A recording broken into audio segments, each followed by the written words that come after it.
Douglas. Don't Trumbull was a whole other guy. No, yes, Douglas Trumbull. God, I see how much help I need. This is where you guys come in. This is a community experience, and you'll have to do a lot of remembering before. Doug Trumbull was the great special effects guy, but the film was so delayed, Star Trek I, the movie, that by the time the film was finished, and we all ended up in Washington, D.C. at a theater, a guy from the studio, literally carrying the film under his arm, came into the booth and they put it together, and nobody, including Robert Wise, had seen the finished film, which included Doug Trumbull's massive amount of special effects. It had never been edited, and the film was a little slow and it needed more editing. So the irony is, one of the great editors who had become the director needed more editing time than he didn't have on the movie. So the movie didn't do that well, and everybody said, all right, that's the end, no more movies. Now, the head of Paramount, Mr. Bluthorn, what's his first name? Got me there, Bill. I got me there too. So his first name really was Mr. And so Mr. Bluthorn goes home, and this is again the truth, and says to his wife, "That's it, no more." And she says, "Are you crazy? That's a great thing, the Star Trek. You got to do another. You got to do more Star Trek." So if it hadn't been for Robert Wise's wife, and if it hadn't been for Mrs. Bluthorn, that was her name too, Mrs. We wouldn't have the Rock of Con.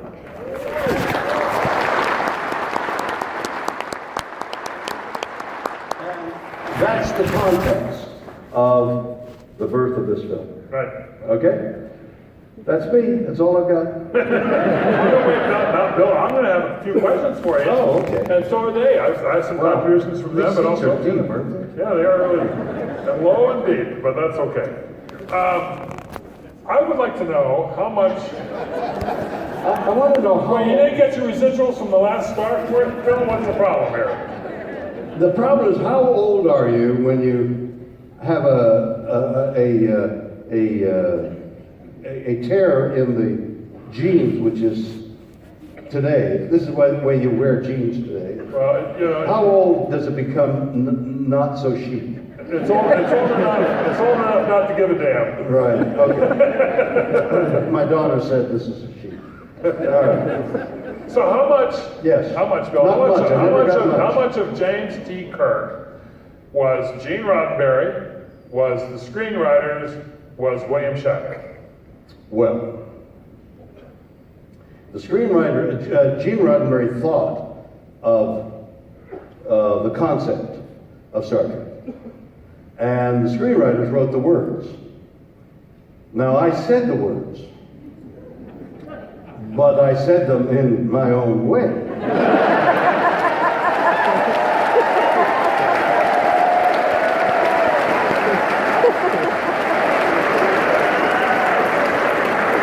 So, like everything else in life, it was a community effort, just like tonight. I am curious to know your feeling, because you just mentioned the enemy camp. What your feeling is. They aren't the enemy.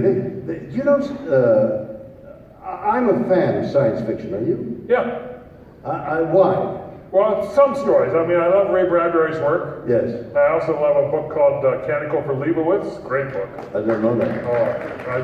Canticle for Leibowitz. Am I right, folks? Great book. But yeah, no, I like it when it's imaginative. I don't get too hung up on the technical stuff. You know? Right. Well, but the technical stuff is so interesting because that's the writer's imagination of how it'll look 200, 300, 400 years from now. I got to tell you though, my thinking is that the greatest innovation shown in the Star Trek films is that we can go through all day wearing our pajamas. True, and or little tight jerseys that show lunch. No, I'm just curious what you thought of Star Wars in comparison to Star Trek. How would you compare them, and how do you feel about them? Well, Star Wars is making a great deal more money. The traditional, I looked at one of the Star Wars on the airplane coming here. I've missed those as well as the Star Trek movies. They're really fantastic, imaginatively fantastic. The music and the special effects. There's such a world that those guys, the guys that work for Lucas, have created. That was it International Light and Magic ILM? What is it? Industrial Light and Magic. The ILM people are some of the geniuses of film today. In years before computer magic, Cecil B. DeMille would have 10,000 extras, and there's stories abound how he would, 10,000 people, and there's so much that is going on in front of and behind the scenes even today. But you can imagine how labor intensive making films during Cecil B. DeMille's day in the 30s and 40s. There'd be as many people working behind the film as there would be in front of the film. And some of those actors, Victor Mature was an actor that I heard about. Apparently in one of those, probably... What is the Rogue, Samson and Delilah? No, the other one, the Ten Commandments. Oh yeah. In the Ten Commandments, I think that was Chuck Heston, Charlton Heston. Well, I'm thinking of Victor Mature was immature. Okay? and apparently something DeMille said pissed him off. And so they lined up 10,000 extras, 5,000, there 3, there 2, or there 1. All right, and then the days began like the last hour. They were doing the shot and the parade of Roman soldiers and everything. And Victor Mature apparently wore his helmet backwards. And he rode by, and then he appeared after the shot. Is that okay? And DeMille said, did you go by looking like that? He said, yeah, what's wrong? Your helmet, it's on backwards. They had to repeat the whole shot. So those huge films are superseded now by the special effects of computers.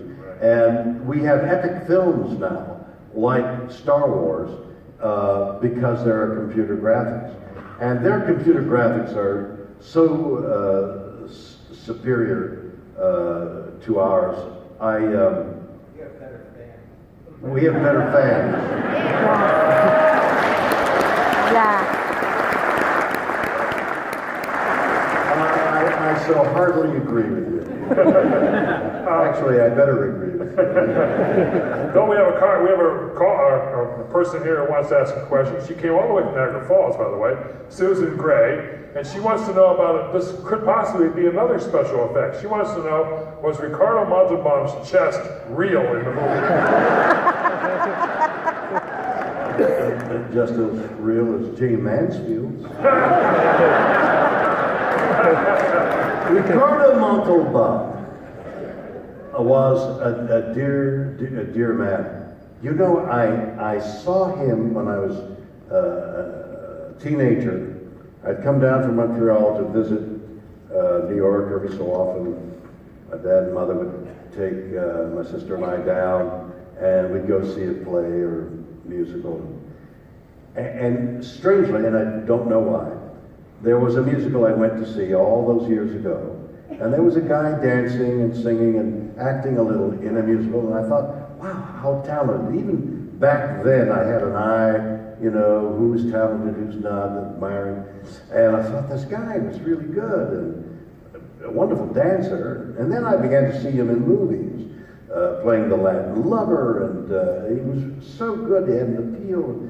I really admired his work.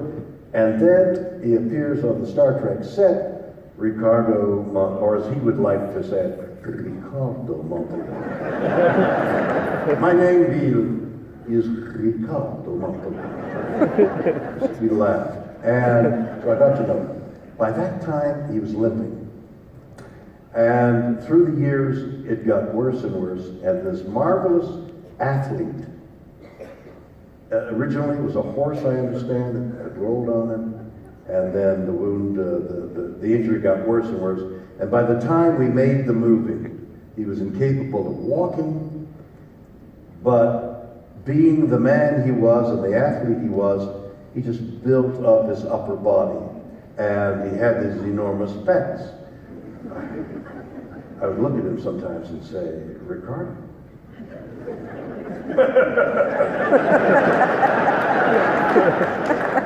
Your pecs.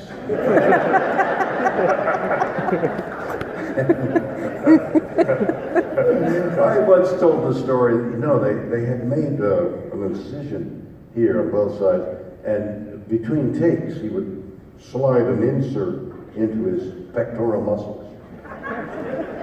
And then he would adjust his costume, and the pec stuck out like that. He was a great athlete. He died an unfortunate, discomforting death. I guess all death is discomforting, but an unusually awkward thing. And when the last time I saw him, it was kind of like we knew it was the last time. I said goodbye, and I said goodbye, Ricardo. And he said, "No, you come." Nancy Yoakum from Farmington, New York, Yes. would like to know if you were able to play any other character other than Captain Kirk in the Star Trek franchise, what would you pick?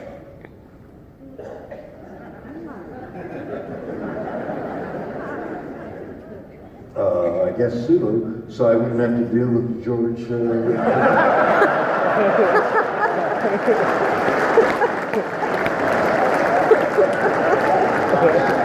it's all right. He's all right. You've become a big internet success with all those crazy Has he things. really? Yeah. I wonder why. He's fine, at times.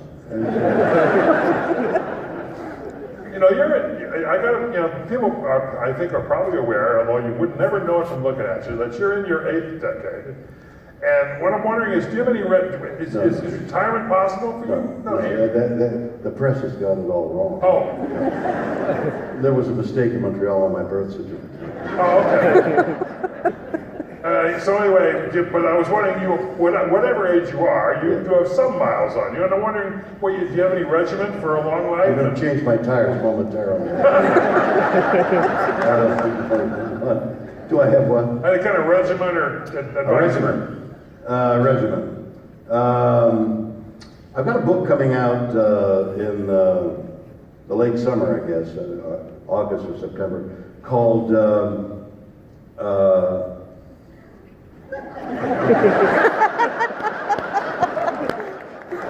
Live Long and ... Because, as I was asked to write a book on aging, and I thought, I don't know anything about aging. I haven't been this old before. and the more I thought about it, the more I realized you really can't give anybody advice. I mean, what are you going to? How do you know? How can you possibly tell anybody, young, old, middle-aged, what to do or what you think they should do? You don't know them. You don't know them. You don't know what their dark and light characteristics are. You don't know what their desires are. You don't know what affects them. You can't walk in somebody else's shoes because they'll never fit. So how can you dare give somebody advice? And that's the way I thought about this book. And the only way I was able to write the book was to say, this is what worked for me, And if it works for you, great, but I can't possibly say you should do this, but this is what I did. And what I did and do, mostly, is say yes to life. To take the opportunities that, whether it's to eat at a dinosaur, or to eat the wings of dinosaur, or to come here this evening and have an evening filled with a community of like-minded people. Just saying yes to life is what I've tried to do, and that's the only advice I offer in the book. Good advice. Good advice.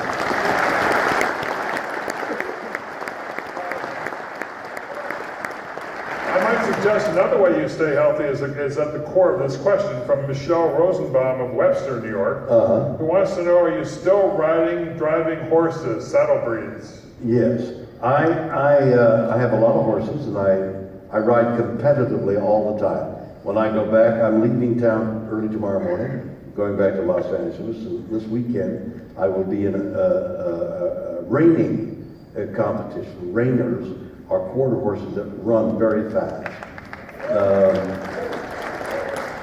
To those of you who aren't clapping, Reiners can on certain patterns, come running into an arena, run to the far end of the arena, slide to a 30-foot stop, do a roll back 180 degrees, run that way, the other end of the arena, slide to 30 foot, go to the middle of the arena, slide to the stop, back up, do 4 turns to the right, do 4 1/4 turns to the left, fast circle, slow circle, change leads, slow circle, fast circle, change leads, and come down, slide to a stop, turn to the fence, and slide to a stop, and turn to the slide to a stop, and that's one pattern. And maybe in my show, takes place June 2nd, a charity show, horseshow.org, if you wish to make a contribution. It's a charity show. There might be as many as 100 amateurs doing that pattern. It starts at 7 o'clock in the morning, goes to 8, 9, 10 o'clock at night, and you're judged on the exactness of your run, and also the drama that you bring to the run. And I won on some occasions. I've spent years and years perfecting as best I can the skill of being a reiner. And I've been at it many years. And I've won saddles, I've won blue ribbons, and I'm up there in the hierarchy in California where a lot of reiners reside. I also do American saddlebreds, these proud, wonderful horses with high animation. And in addition to that, there are another breed of horse, standard breds, which are trotting horses. And I sit behind a sulky and guide a horse that's going 40 miles an hour. That's great. And one of the fun things that has happened on these trotting horses, on these standard breds, I have as a trainer, a Hall of Fame trainer. His name is Raymond Shively. And Raymond is in his 80s as well. And we keep looking at each other and we keep saying, as long as you can do it, I'll do it. And he says to me, as long as you keep coming back, I'll do it. And we're still like supporting each other as we go along. We're having a little more trouble getting into the sulky every year, but we do. And the horses are grand. I've got world champions. That's great. Beth Davis from Rush, New York, would like to know, Mr. Shatner, do you still sing? And perhaps we can have a little Rocket Man?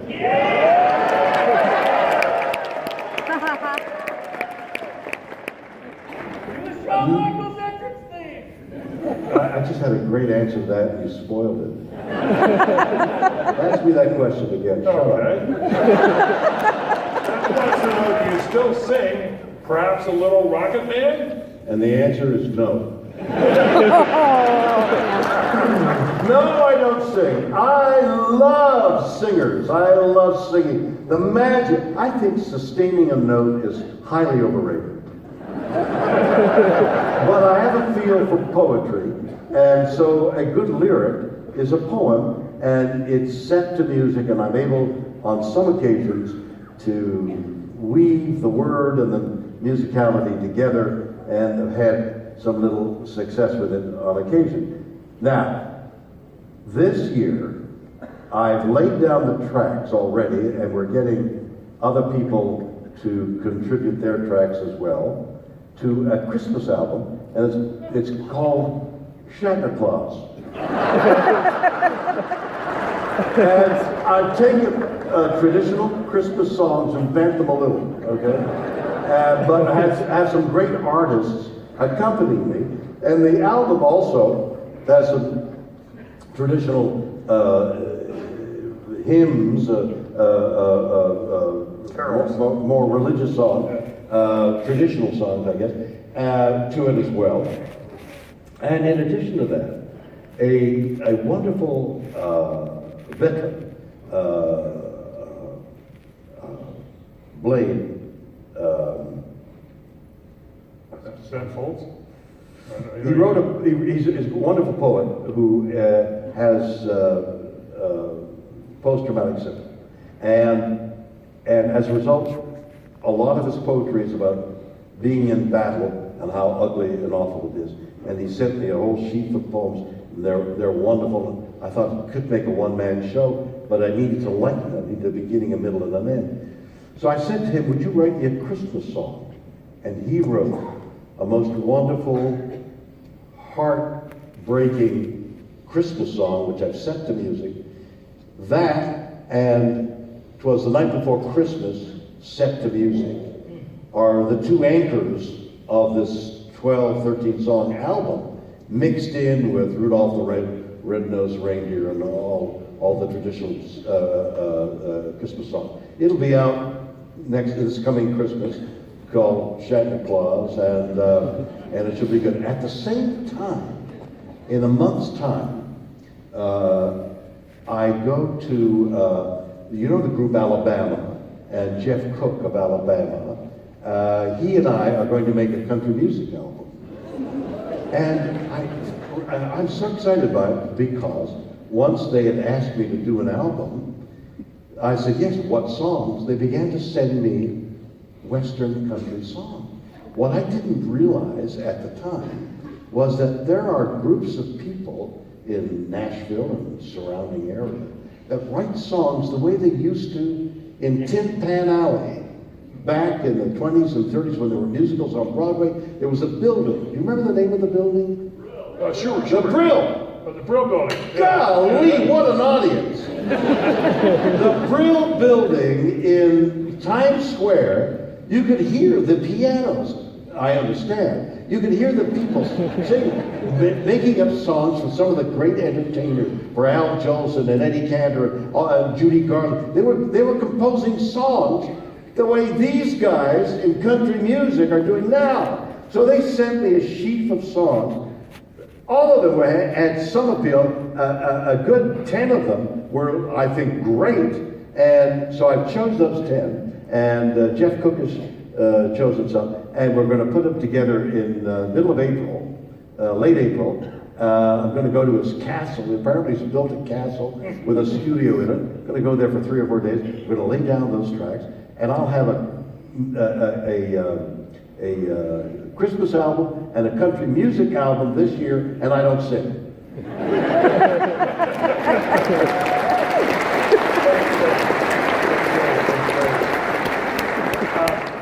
Joe Carosi from Rochester has a question that once got a president of the United States in a little bit of trouble. Really? So we'll see how you handle it. Okay. The question is simply, boxers or briefs? Boxers or briefs? Depends.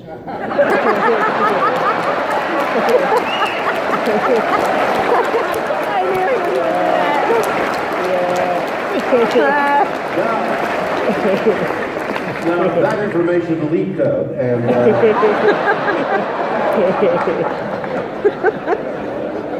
just awful. You see the limits that I will stoop to get a laugh. And Tammy Williams of Jordan, New York. We're getting a whole tour of upstate New York with one of these towns. Are you planning on doing another season of Better Late Than Never, where you were, and where would you like to go? So, Better Late Than Never, we've done 2 seasons. I went out to the Near East, I guess, or is it the Far East? What's Japan? That's the Far East. Far East, Okay. But if you're in California, it's the Near East.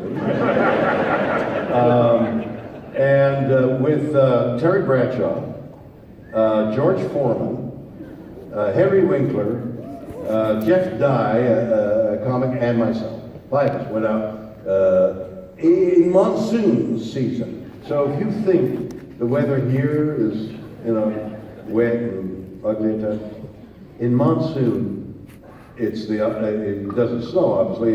It rains all the time. It's the air is so heavy with moisture. You're in a mist all the time. So not only are you in wet with the heat and the fog, but there's the camera and then the wardrobe and then trying to think of something amusing to say.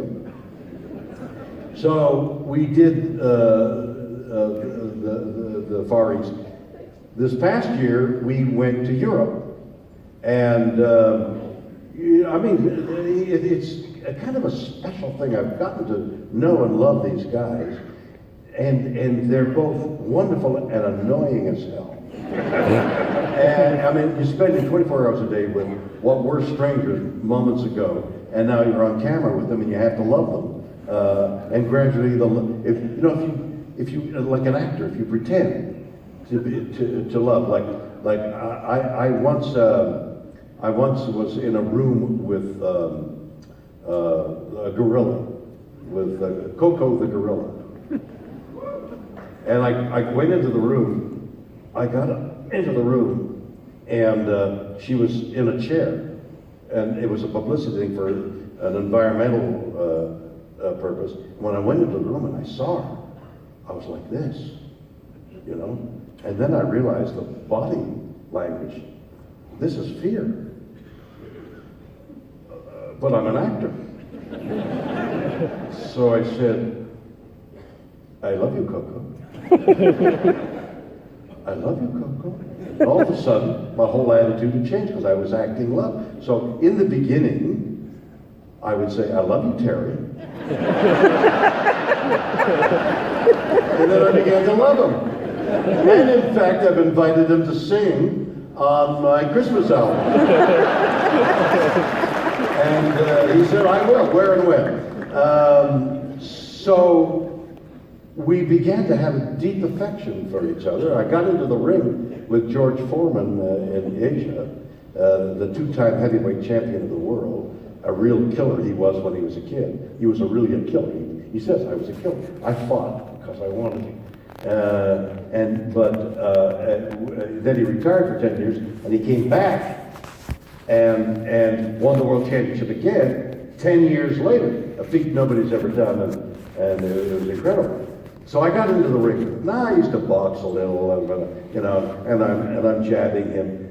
Now, he told me that he was a killer, that had found God, and now he's no longer a killer. But that, lurking deep inside. So I'm jabbing him, and I'm jabbing, I'm bouncing around him, and he's doing a little rope-a-dope. And suddenly he cocks that right fist back, and he swings. Boom! So I got hit by 2-time world champion George Foreman. Live to tell the tale. And I loved him ever since. When we were in Europe this past year, numerous things happened, but I endeared myself to Terry Bradshaw. 4 rings, Super Bowl rings. One of the great athletes of our time, one of the great quarterbacks of our time, one of the great funny guys and clown. He just loves to clown. He's a wonderful guy. I love him. So we were in Sweden, and the Swedes apparently have a delicacy, which is fermented fish. And it's in a can, and it's canned for a long time. And in fact, until the can begins to swell, do they know it's really working. And then, so it's years in the can, and then you have to open it underwater, because if you open it in the air, it explodes. Nobody told us about opening it underwater. And Terry, as big a Viking as he is a big baby about smells and things like that. You don't dare pass. Henry could not pass gas around Henry, okay?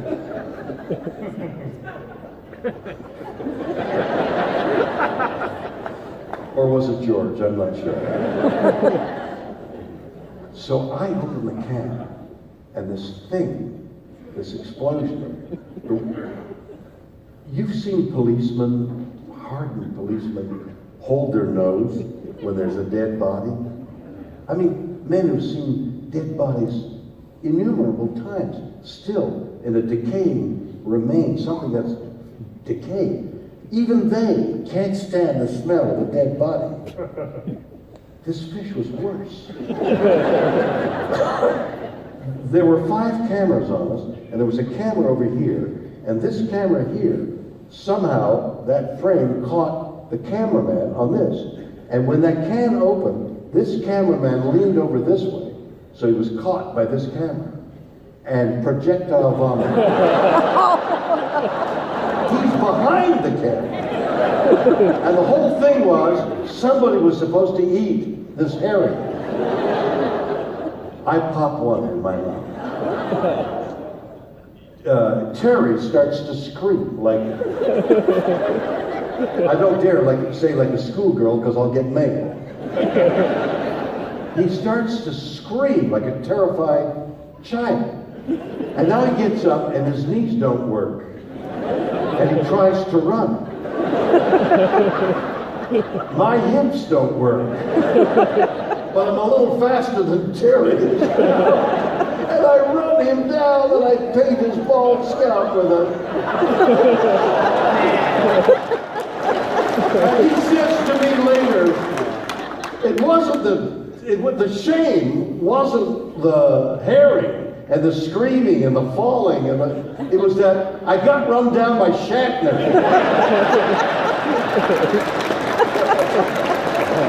So we're going out again, probably after the Super Bowl when he's doing color, and we'll go out next year, and I don't know where, but I'm looking forward. That was fun.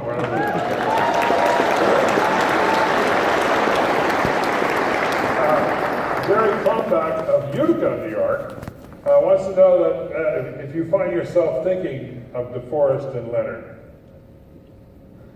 I do. I love both those guys. I wrote a book on Leonard, 50 Years with an Extraordinary Man.